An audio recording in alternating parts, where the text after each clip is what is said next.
ముందు మీరు మీ కాంగ్రెస్ నాయకులందరూ కలిసి ముఖ్యమంత్రి కాండి. మీరు అన్నారుగా లాస్ట్ మాట, అబ్కీ బార్ కాంగ్రెస్ సర్కార్. ప్రజలందరి గుండెల్లో ఏమున్నది తెలుసా? అబ్కీ బార్ బీఆర్ఎస్ సర్కార్, బార్ బార్ బీఆర్ఎస్ సర్కార్ అంటున్నారు తెలంగాణ ప్రజలందరూ కూడా. ముఖ్యమంత్రి ఒక జిల్లాకు సొంత గడ్డకు జన్మస్థానానికి పోతున్నాడంటే విపరీతంగా ఒక నెల రోజులు ఆఫీసర్లను సతాయించి ఆ డేటా తీసుకురా, ఇంకా నా జిల్లాకి ఏం చేయాలి, నా జిల్లాకి ఇప్పటివరకు ఎంత అన్యాయం జరిగింది, నా జిల్లాకు ఎన్ని ప్రాజెక్టులు వచ్చినా, ఎన్ని ప్రాజెక్టులు పూర్తయినా, ఎన్ని ప్రాజెక్టులు పూర్తి కాలేదు, అవన్నీ కూడా ఆఫీసర్ల దగ్గర నుంచి డేటా తీసుకొచ్చి మళ్ళా జిల్లా ఎమ్మెల్యేలందరినీ పిలిచి వాళ్ళందరితో డీటెయిల్గా మాట్లాడి ఎన్ని పైసలు ఉన్నాయని చెప్పి ఫైనాన్స్ మినిస్టర్ని పిలిపించి, ఆ ఫైనాన్స్ బిగో నేను మా జిల్లాకు పోతున్నావా, నాకు ఒక 5,000 కోట్లో 10,000 కోట్లో కావాలని చెప్పేసి అవన్నీ ప్రాజెక్ట్ ప్రపోజల్స్ ప్రిపేర్ చేసుకొని పోయి ప్రజల ముందర అనౌన్స్ చేస్తారు. ఆధారాలతో సహా ఇన్కాంట్రవర్టిబుల్ ఫ్యాక్ట్స్ తీసుకొని పోతారు ముఖ్యమంత్రులు.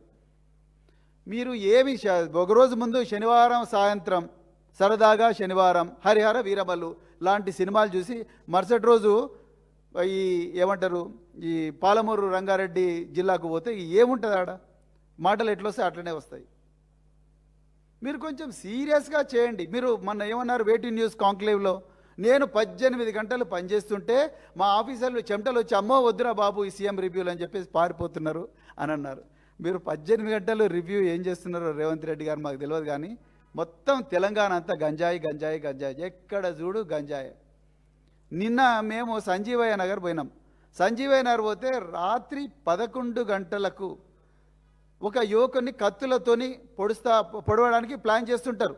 11:28 ఆ యువకుడి తల్లి డయల్ 100 కాల్ చేస్తుంది. ఇక్కడనే మీరు ఊసిన డయల్ 100 కాల్ చేస్తే 11:28 డయల్ 100 కాల్ చేస్తే 12:30 పోలీసు వాహనం వస్తుంది. అయ్యా రేవంత్ రెడ్డి గారు, ఇది మీ పాలనలో జరుగుతున్నది, మీరే హోంమంత్రి రాష్ట్రానికి. 11:28 కాల్ వస్తే 12:30 పోలీసు వాహనం పోతే అప్పటికి యువకుడు 8 కత్తిపోట్లు చచ్చిపోయాడు. అందరు గంజాయి తాగున్నారు. అక్కడ ప్రజలు ఏం చెప్తున్నారంటే, సార్ ఇంతకుముందు ఎప్పుడు ఈ పరిస్థితి లేదు, తెలంగాణ అంతా కూడా గంజాయి వ్యాపించింది, అందుకొరకు ఈ గంజాయి బారిన నుంచి తప్పించుకోవడం కోసం మేమే సీసీటీవీ కెమెరాలు పెట్టుకున్నాం. వీళ్ళు గంజాయి తాగిన వాళ్ళందరూ అటు సీసీటీవీ కెమెరాలను ధ్వంసం చేస్తున్నారు, మా అమ్మాయిలను చెడాయిస్తున్నారు అని చెప్తా ఉన్నారు. ఇది మీరు చేస్తున్న పని. మీరు ఈరోజు ఆ ముఖ్యమంత్రి పీఠంలో కూర్చొని అన్ని అబద్ధాలే మాట్లాడుతున్నారు. ఎస్ఎల్బీసీ, మీరు నిజంగా దమ్మునులైతే ఎస్ఎన్బీసీలో చనిపోయిన ఆ 8 మంది శవాలను తీసుకురండి కదా, తీసుకురండి. ఎవరొద్దన్నారు? మీ దగ్గరనే ఉంది అంత అధికారం, తీసుకురండి 8 శవాలు.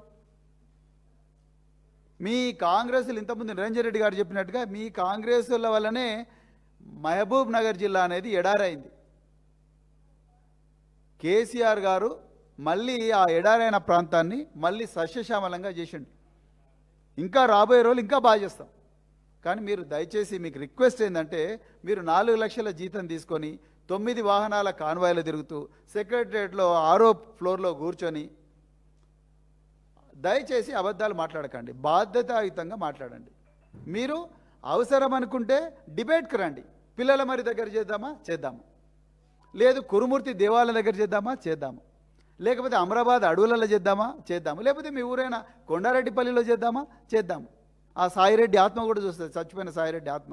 మీ 4 అన్నదమ్ముల పేర్లు రాసి చచ్చిపోయాడు కదా, ఆయన ఆత్మ కూడా చూస్తుంది. ఆ కొండారెడ్డిపల్లిలో చేద్దాం కదా. మీరు డిబేట్కి రండి, కమ్ విత్ ద ఫ్యాక్ట్స్. మీరు ఎందుకు మీరు ఆదిత్యనాథ్ను తీసుకున్నారు? ఏం తెలంగాణలో దొరకలేదా నిష్ణాతులు? తెలంగాణలో అద్భుతమైన మేధో సంపత్తి ఉన్న ఇంజనీర్లు ఎవరు దొరకలేదా? Why did you bring mister Adityanath Das, retired special chief secretary of irrigation of Andhra Pradesh? ఎవరి ఆదేశాల మేరకు తీసుకున్నారు మీరు?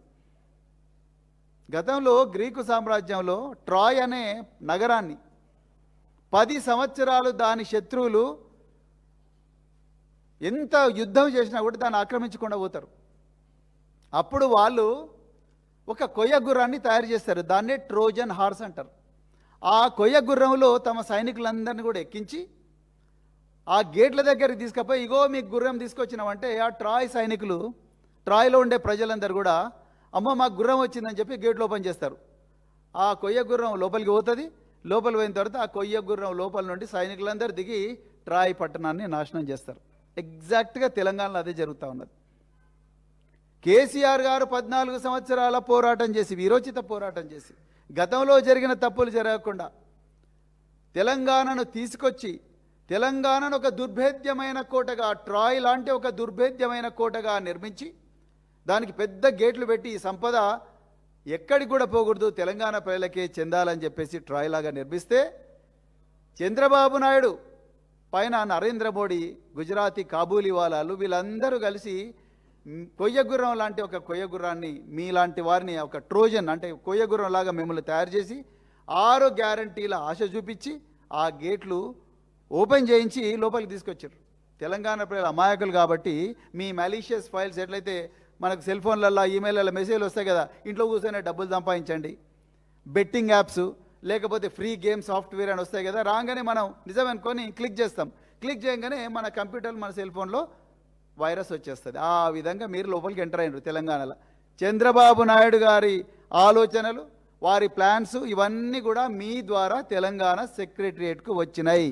దానికి బెస్ట్ ఉదాహరణ ఆదిత్యనాథ్ దాస్.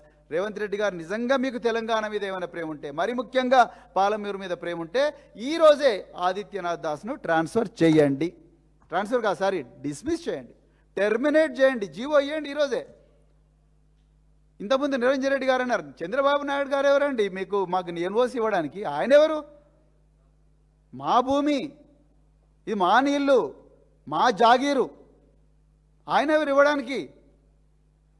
బనకచెర్లలో అక్కడ మేము హెల్ప్ చేస్తే ఇక్కడ కృష్ణాలో మీరు హెల్ప్ చేస్తారా?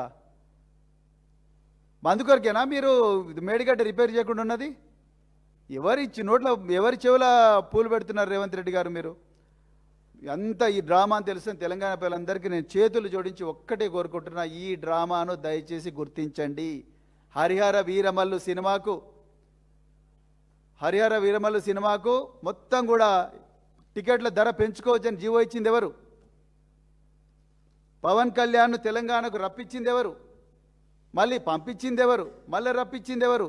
ఎవరైనా ఏమంటారు? ఇవన్నీ ఈ డ్రామాలన్నీ కూడా విపరీతంగా జరుగుతూ ఉన్నాయి. తెలంగాణ ప్రజలందరూ గుర్తించాలి. మన సంపద మన కళ్ళ ముందరనే దోచుకోవడానికి అద్భుతమైన ప్లాన్ జరుగుతూ ఉన్నది. ఢిల్లీలో నరేంద్ర మోడీ, అమరావతిలో చంద్రబాబు, ఇప్పుడు కొత్తగా కర్ణాటకలో డీకే శివకుమార్. ఈ డీకే శివకుమార్కు వ్యతిరేకంగా రేవంత్ రెడ్డి కొట్లాడతాడా? వాళ్ళే డబ్బులు పంపించారుగా వాల్మీకి కార్పొరేషన్ నుంచి, దాదాపుగా 40 కోట్ల కుంభకోణం. కర్ణాటకలో వాల్మీకి కార్పొరేషన్ నుంచి తెలంగాణలో 2023 ఎలక్షన్లో ఇదే డీకే శివకుమార్ వీళ్ళందరున్న ప్రభుత్వమే వీళ్లకు డబ్బులు పంపిస్తుంది. అందులో ఒక అతను సూసైడ్ చేసుకుంటాడు, ఒక ఎంప్లాయీ బెంగళూరులో. అమ్మో ఇది ఎక్కడ బయటపడుతుందో అని చెప్పి. ఈ డీకే శివకుమార్ ఇప్పుడు ముఖ్యమంత్రి. ఆయన తుంగభద్ర మీద, భీమా మీద, కృష్ణా మీద ఈయన ఇవన్నీ బ్యారేజీలు కట్టుకుంటూ పోతుంటే మీరు అడ్డుకుంటారా? ఎక్కడి నుంచి అడ్డుకుంటారు? చంద్రబాబు నాయుడు బనకచెర్లను అడ్డుకున్నారా? మీరు పోయి అడుక్కుంటున్నారా ఆయనను? నిజంగా దమ్ముంటే రండి, మరి కొట్లాడి కోదాడ దగ్గర నుంచి కొట్లాడండి, మొదలుపెట్టండి పోరాటం.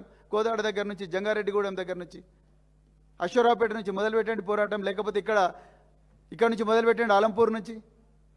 ఆర్డీఎస్ కెనాలు ఎవరు చేసింది? ఆర్డీఎస్ కెనాలు ఆ మాత్రం 87,000 ఎకరాల ఆయకట్టు ఉంటే 40,000 ఎకరాలు వస్తుంటే మరి తుమ్మిళ్ళ ఎత్తిపోతల పథకం ఎవరు స్టార్ట్ చేసిండ్రు? కేసీఆర్ గారు కాదా? మీరు కేసీఆర్ గారిని అంటారా? మీరు చెప్పిన మీరు ఒక్క ఇటుకన్నా వేసిండ్రా? ఒక్క ఇంచు భూమైనా తవ్వినరా? తవ్వలే. ఇలా కొడంగల్ నేను విద్యా హబ్ చేస్తానని అన్నారు. ఎక్కడ విద్యా హబ్ చేసిండ్రండి? కొడంగల్లో కోస్గిలో పాలిటెక్నిక్ కాలేజ్ తీసుకుపోయి దీన్ని ఇంజనీరింగ్ కాలేజ్ అన్నారు. ఎన్ని విద్యా హబ్బులు చేసిండ్రు మీరు? ఇక తవ్వుకుంటూ పోతే చాలా ఉంటుంది. ఒక్కటే మళ్ళీ రిక్వెస్ట్ చేస్తున్నాం, మీరు ఒక బాధ్యతాయుతమైన పోస్టులో ఉన్న రేవంత్ రెడ్డి గారు, దయచేసి అబద్ధాలు మాట్లాడకండి. మీరు 4 లక్షల జీతం తీసుకుంటున్నారు, రాజ్యాంగం మీద ప్రమాణం చేసిండ్రు, నేను భయము, పక్షపాతము, ద్వేషం ఇవన్నీ లేకుండా పాలన చేస్తా అని చెప్పిండ్రు. You are expected to speak only truth, only facts, incontrovertible facts. అదేవిధంగా మీరు దయచేసి ఆంధ్ర ఏజెంటు అని అందరూ అనుకుంటున్నారు. మీరు ఆంధ్ర నుంచి వచ్చిన ఎవరైతే రిటైర్డ్ అధికారులు ఉన్నారో వాళ్ళందరికీ టెర్మినేట్ చేయండి. వాళ్ళు బతుకుతారు వాళ్ళ పెన్షన్తో, వాళ్ళ మీద అంత సానుభూతి ఏం అవసరం లేదు. వాళ్ళకి పెన్షన్ ఉంది. ప్రశాసన నగర్లో మంచి బంగ్లాలు ఉన్నాయి, 3 అంతస్తులు 4 అంతల బంగ్లాలు, ఒక్కొక్క బంగ్లాలో ఒక మంచి స్విమ్మింగ్ పూల్ కూడా ఉన్నది. వాళ్ళు మంచిగా హ్యాపీగా బతుకుతారు. కానీ మీరు వాళ్ళకు తీసుకొచ్చి అక్కడి నుంచి ఆదేశాలు వస్తాయి.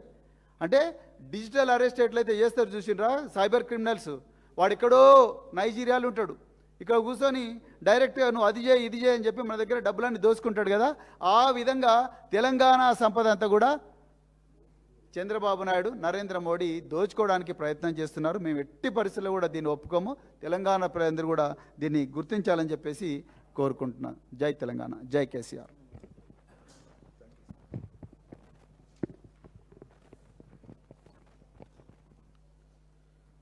మా నాయకులు